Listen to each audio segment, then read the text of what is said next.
Gewaardeerde kykers, pastoor Frans Hooiberg van die Kruis Triomfeer Bediening. Ek groet in die naam van Jesus Christus, ons Verlosser, ons Zaligmaker, ons komende Koning. Ek vertrou ek vind u in gesondheid, liggaam, siel en gees, met 'n reikhalsende verlange na die wegraping van die kerk van Jesus Christus. En nou mag jy vir my sê, pastoor, jy begin altyd met dieselfde ou dingetjie, met dieselfde ou storie. Ek bedoel dit uit my hart uit. Ek bedoel dit uit my hart dat ek die groet in Jesus naam. Ek bedoel dit uit my hart uit dat ek vind die in gesondheid, liggaam, siel en gees. En ek weet, in die gees is die gesond, siel is die gesond. Maar baie van ons is siek in die liggaam. Maar die liggaamse beurt kom, Lukas sê, dat ons moet opkyk, want ons verlossing is naby. Nou my verlossing is reeds hier, my wedergeboorte, maar my liggaamse verlossing lê nog by of die wegraping, of die opstanding, as ons nou doodgaan voor die wegraping. Dis hoekom ek met eerlikheid altyd so begin, want ek wil die opbou in die allerheiligste geloof. Kom ons bid. Vader, ons sê vir u dankie, dat u ons weer eens 'n geleentheid gee, om na die woord van die Here te kyk, die skrif te bestudeer en te weet dat God is 'n beheer van ons lewens. Ons loof u daarvoor in Jesus naam. Amen en amen. Ek wil met 'n reeks begin oor die boek Kolossense. Kom ons begin en ons kyk hoe ver ons gaan, soos wat die Here vir ons lei. Kolossense hoofstuk 1 vers 1. Skryf die apostel Paulus. Hy sê, Paulus, 'n apostel van Jesus Christus. By ander geleenthede, by ander briewe, soos Filippense byvoorbeeld, begin hy, Paulus 'n diensknegt van Jesus Christus. Maar hier het hy dit nodig om te sê, Paulus 'n apostel van Jesus Christus, sy gesag hier te gee. En nou wil ek sommer in die intrapslag sê, apostel Paulus was nie 'n man wat gesag geneem het oor gemeentes, omdat hy die duimafdruk gee, en hy die sê het, en hy die bevele gee, en hy die touwtjies trek het. Alhoewel hy sê, Paulus 'n apostel, is om vir die mense te sê, dit wat ek in hierdie brief aan julle gaan skryf, dit wat ek vir julle gaan bedien, kom van die Here Jesus Christus af, direk, dit kom nie uit enige ander bron. Nou Paulus het daai tyd nie geweet, hy skryf die Bybel nie. Ons is dankbaar dat hy wel die Bybel geskryf het. Ons is dankbaar dat hierdie briewe bewaar gebly, dat God dit in 'n bundel gesit het, sodat ek en jy dit kan lees. Maar Paulus het nie soos die hedendaagse apostels, wat wil voorgee hulle dieselfde gesag oor jou en oor my, as wat die apostels van Christus gehad het nie. Daar is nie vandag meer apostels en profete nie. Die fondasiebouers is verby, die fondasie is klaar gebou, Christus is die hoeksteen. Maar Paulus kom hier en hy sê ek is apostel, 'n geroepene, 'n gestuurde. En hy sê van Jesus Christus, deur die wil van God, dis God se wil. Nou ek kan ook sê, ek is nie apostel nie, ek is 'n gewone boodskapdraertjie. Maar as ek nou na hierdie kamera kyk, waaraan ek kyk, en u kyk nou aan die ander kant van die kamera na my, dan is hier die hele situasie waarin ek my verkeer, die wil van God. Die wil van God is dat God in 'n situasie is waar hy in beheer is. Ek het nie gevra om video's te maak of boeke te skryf, sommer net omdat ek lus is daarvoor nie. Dit is 'n passie wat God in my binneste gesit het. Die woord van die Here is 'n passie wat God in my binneste gesit het, om die woord te bedien onder die salwing en die krag van die Heilige Gees. Ek is nie apostel soos Paulus nie, maar ek is 'n geroepe deur die wil van God. En dis wat Paulus hier probeer sê. En dan verwys hy na die broeder Timotheus. Hy is ook 'n geroepe deur God, hy was ook die wil van God. En dan sê hy, hierdie brief gaan aan, en hy het ook gesê, julle ou, swaar, minderwaardige, niks werd, wurmpies. Want dis wat die mense is niks werd nie. Die mense is wurmpies, die mense is, as jy enigstens probeer om te dink dat jy is iets wat ons moet waardig ag. Ja, moenie my verkeerd verstaan nie. Dieselfde Paulus sê, die een moet die ander een hoër ag as homself. Teenoor mekaar moet ons mekaar hoër ag, moet ons mekaar ag, moet ons mekaar opbou, moet ons mekaar bystaan en moet ons mekaar ondersteun. Maar in die oë van God die Vader, van God in sy heerlikheid, in sy heiligheid. Sonder Christus is die mens niks. Sonder Christus is die mens verlore. Sonder Christus is die mens op pad na 'n ewige verdoemenis. Maar Paulus kom en hy sê hier, aan die heilige en gelowige broeders in Christus. Nou, ek wil nie veel daarvan maak van die verskil tussen heilige en gelowige nie. Ek dink wat Paulus hier bedoel is, julle is die heiliges van 'n heilige priesterdom, heiliges van 'n heilige familie, omdat julle gelowiges is en julle is broeders in Christus. Wat in Kolosse is. Broeders en susters, vrouens, julle moet nou nie julle self minag en dink, ag wat, Paulus het nooit van die vrouens gepraat nie. Wanneer hy sê broeders, het hy die hele liggaam van Christus ingesluit in hierdie groet. So hy kon net so al gesê het, broeders en susters, maar hy het julle ingesluit, in geheel. En dan kom hy en hy sê, genade vir julle. Genade vir wie? Genade vir my broer, genade vir my buurman, genade vir, ja, genade vir almal. Omdat hy kom en hy sê, genade vir julle, julle wat in Kolossense is. En ek kan nie self te sê, en deur Jesus Christus, kan ek sê, genade vir julle wat op Facebook is, genade vir julle wat op die WhatsApp groepe is, genade vir julle wat op die internet is, genade, kom ons gaan aan, hy sê genade vir julle almal. En as jy nou gedink het, daar is nie genade vir jou nie, genade lê in Christus Jesus, genade lê in die krag van die kruis, op Golgotha, van wat Christus gedoen het, genade vir jou, moenie uitgesluit voel nie, moenie voel jy is maar net minderwaardig nie, hy sê genade vir julle, en deur hierdie genade sê, en vrede, hierdie genade bring vrede, nie vrede met van, ag, ek gee vrede om, ag weet jy, ek het vrede met die wêreld, ek sit maar net hier en dinge gaan maar net aan en dinge gaan maar net voort en ag, wat sal ek nou daaroor myself bekommer, ek gaan net aan, nee, dis nie die vrede wat hy jou gee nie. Hy sê genade, genade om gered te word, genade om in Christus ingesluit te word, genade om deel te wees van 'n goddelike familie, genade om hemel toe te gaan. En dan kom hy en hy sê, en vrede, vrede in jou gemoed, dat jou sonde is vergewe, vrede in jou hart, dat jy is 'n uitverkorene van God in Christus Jesus, vrede, omdat jou sondes vergewe het, dit het ek gesê, vrede, omdat jy kan weet, dat jy is op pad hemel toe, binne in hierdie omstandighede, binne in jou swaarkry van jou liggaam, binne in die swaarkry van jou werksomstandighede, binne in die swaarkry van alles wat rondom jou gaan. Dinge is nie altyd vir almal ewe maklik nie. Soms is dit vir party mense baie moeiliker. Iemand het eendag gesê, as ons almal ons probleme in sakkies sit en ons gaan sit dit daar in 'n ry, daar sê nou maar ons is by die sportvelde en ons sit dit almal daar op 'n ry op die punt van die sportvelde en dan sê ons goed, gaan haal vir jou 'n pakkie.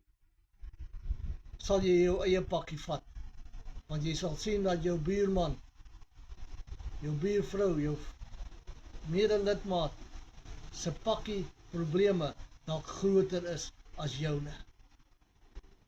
Ek het vanoggend vir iemand gesê, toe ek 'n tannie in die kerk gesien ingestap kom, toe sê ek, daai tannie is onregverdig teenoor ons.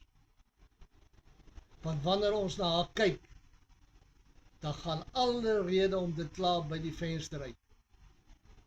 O, ek het pyn in my hande. O, my nek is nie lekker nie. O, my ore hoor nie goed nie. O, my voete brand alweer. Ons kla oor hierdie dinge. Maar toe ek haar sien, en haar man, toe voel ek, waaroor kla ons? Want hulle is pragtige kinders van die Here, en ek hoor hulle nie kla nie. En hulle gaan moeilik met hulle. Ek kan daarom nog loop, hy sukkel. Maar weet jy, wanneer ek na hom kyk, en ek sien Christus in hom, dan weet ek die genade wat God my gegee het, is genade wat hy ook gekry het. En ek het vrede gekry, om vrede te maak met my situasie, met my ou pakkie probleme, met my ou stote en stampe, met my ou hoofpynkie. Ons loop elkeen 'n ander pad. Ons is elkeen op 'n pad wat Christus ons geplaas het. Ek wil vir jou sê, kind van die Here, ek praat met myself. Hou op met kla. Ja, dit is soms nodig dat ons moet praat oor ons probleme. Met iemand moet gesels oor ons probleme. En sê hoe ons voel. Maar ons kan dit sê op 'n manier wat die ander persoon eintlik opbou. Jare terug het 'n vrou wat aan kanker gely het, gevra dat ek my vrou vir haar kom besoek. En ek was reg om hierdie vrou nou te bemoedig en te versterk en deur te dra. En toe gebeur die teenoorgestelde. Sy is maar uitgeteer, opgeëet deur die kanker, maar vol vreugde, vol vrede, vol genade. Toe ek daar uitstap, was ek die een wat opgebou was. Was ek die een wat bemoedig was. En ek het gegaan om haar te gaan bemoedig. Verstaan jy wat ek probeer sê? Dit kan môre weer gebeur dat ek 'n besering opdoen en ek is bedlend en ek kan nie meer met u praat. In daai situasie sal ek nog steeds vrede hê, nog steeds genade hê en wag dat die Here my huis toe neem. Ons is, ek weet van mense wat tot op hulle einde pragtig en sterk vir die Here deurgekom het en dan skielik in 'n oogpunt bedlend is, of Alzheimer het, of dementia, of daai klas van goed, en dan nie meer is wat hulle was nie. Maar weet jy wat dra hulle deur? Weet jy wat hou hulle vas aan die Here? Die genade wat ons gekry het en die vrede. Maar waar kom die genade vandaan? Waar kom die vrede vandaan? Nie sommer net van enige plek af nie. Hy sê, tweeledig, genade en vrede kom van onse Vader. O, halleluja, as jy daarop gehou het. Genade en vrede kom van die Vader, van die ligte. Ek en jy is 'n lig in die wêreld, en die Bybel sê, hy is die Vader van die ligte. Genade kom van ons Vader af. Hy wat ons eerste lief gehad het, hy wat ons aangeneem het in Christus Jesus, hy vir wie ons sê, Abba Vader, hy wat tussen ons en onheil staan, hy wat ons omvou met sy liefde deur die Heilige Gees. Genade en vrede kom van die Vader af, in 'n volheid, in 'n treffende, oortreffende krag, in 'n krag van oorwinning. Maar weet jy wat maak my opgewonde en wat maak my bly? Ja, voor ek dit sê, wil ek ook vir julle sê, daar soms wat mense na my kyk en dink, ja, die ou het geen vreugde nie. Die ou het geen blydskap nie. Kyk sy gesig. Maar genade, vrede en blydskap in jou binneste van God af, is nie altyd sigbaar nie, maar dis daar. Dis nie altyd opmerkbaar nie, maar dis daar. En hierdie genade van God kom ook deur Christus Jesus. Halleluja, halleluja, halleluja. Jesus het gesterwe aan die kruis van Golgotha, sodat die Vader en Jesus deur die Heilige Gees vir my kan genade gee. Watter God, watter God. O, hy is my God, hy is my verlosser, hy is my genadegewer, hy is my vredebringer, hy is my vreugdevolle Heer wat in my lewe is, hy is alles in my lewe. Ja, ons leef nie altyd daardie lewe, dat mense kan sien dat Christus is als in ons lewe nie. Soms, dan is daar sekere dinge wat lyk asof dit meer is as Christus. Daar sekere dinge wat jy dan aan aandag gee, wat vir jou lyk asof dit belangriker is as Christus. Maar wees verseker,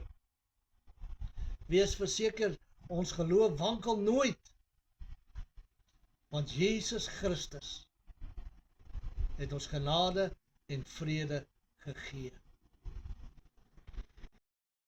Ek wil die skrif nie nou gaan soek en lees nie, ek gaan dit net aanhaal. Ek wil hiermee afsluit. In Hebreërs 12 vers 1, waar hy sê ons moet ons oë vestig op Christus Jesus, die begin en die einde van ons geloof. Dan sê hy in vers 2, wat die kruis gedra het, die skande verag het, die skande van die kruis, vir dit wat vir hom gewys is, wat die vreugde bring. Ek weet ek haal hom nie reg aan nie, maar ek wil vir u sê, God die Vader het jou en my vir Christus gewys en gesê, as jy die kruis toe gaan, wat is die vreugde? Die vreugde is nie die opstanding nie, die vreugde is nie die hemel toe gaan nie, die vreugde is nie maar kom maar dat ek vir jy die skrifgie lees. Ons lees dit in Hebreërs, vers 2, die oog gefestig op Jesus, die leidsman en voleinder van die geloof, wat vir die vreugde, wat hom voorgehou is, die kruis verdraai het, die skande verag het, en aan die regterhand van die troon van God gaan sit het. Die vreugde vir hom voorgehou is. En soos ek gesê, die vreugde was nie die opstanding. Die vreugde was nie die hemelvaart. Wat was die vreugde? Die vreugde was jy en ek. Want dis hoekom hy kruis toe gegaan het. Dis hoekom hy gesterwe het aan daai houtkruis. Dis hoekom hy gemartel is. En dis hoekom hy aan die kruis uitgeroep het, dit is volbring. Wat was volbring? Die prys wat betaal is aan die kruis vir jou en vir my sondes, sodat daar vergifnis kan kom en sodat ons gered kan word en ons nou kan op pad wees na 'n hemel waar Christus ons aan die Vader gaan voorstel. Dis die wegraping. Hy sê as ons weggeraap word, gaan ons tegemoet in die lig. Hulle wat in Christus gesterf het, sal eerste opstaan. Daarna sal ons wat in die lewe is verander word in 'n oogwink. En ons sal by hom aansluit. Hoekom? Sodat hy ons kan gaan voorstel aan die Vader. Is hy nie opgewonde nie? Is daar nie vir u hoe kan ek dit sê, 'n uitroep van, ag Here Jesus, kom tog. Ja, ons het nog baie om te doen op hierdie aarde, as die Here dit toelaat. Maar ons versigtiging is, soos Paulus sê, ek het 'n versigtiging, ek wil hemel toe gaan. Dis baie beter vir my om heen te gaan, want terwille van julle sal ek nog 'n rukkie bly. Terwille van die liggaam van Christus, terwille van ons wat 2000 jaar, meer as 2000 jaar later, nog steeds sy briewe lees, soos Kolossense, nog steeds waarheid daar uitput, nog steeds daar uitgevoed word, nog steeds kan vashou aan die genade en die vrede van God.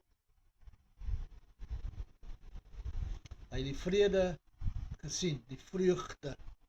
Kom ek lees dit weer vir u. Oog gefestig op Jesus, die leidsman en voleinder van die geloof, wat vir die vreugde wat hom voorgehou is. Die vreugde se naam, jou naam, François, Adrie, Sunny, Jacobus, die vreugde. Het jy al daaraan gedink, my broer? Ek gaan nou afsluit. My broer, my suster, het jy al gedink dat jy in jou menslike omstandighede, in jou tekortkominge, in jou swakhede, en so af en toe is sonde. Vreugde is vir die God wat die heelal geskaap het, jy en ek, vir God vreugde verskaf? Nooit. Ek verskaf nie eens altyd vreugde vir my vrou nie, of vir my man nie, of vir my vriend nie, of vir my broer, of my kinders nie. Hoe kan jy nou kom sê, pastoor, dat ons het 'n vreugde, dat God bly is oor ons? In Christus Jesus. In Christus Jesus. Is jy 'n vreugde vir hom? En het jy genade? En het jy vrede? En word jou blydskap onuitspreeklik en word jou versigtinge deur Christus vervul? Baie dankie Here dat U vir ons deur die woord van God so ondersteun, so onderskrag, so oplig, dat ons kan juig en kan jubel en kan weet dat U is vir ons en nie teen ons nie. Ons dankie daarvoor in Jesus naam. Amen en amen. So wat moet ek nog sê? Gaan en wees 'n vreugde en lewe in genade en in vrede. Tot ons weer gesels. In Jesus naam. Amen en amen.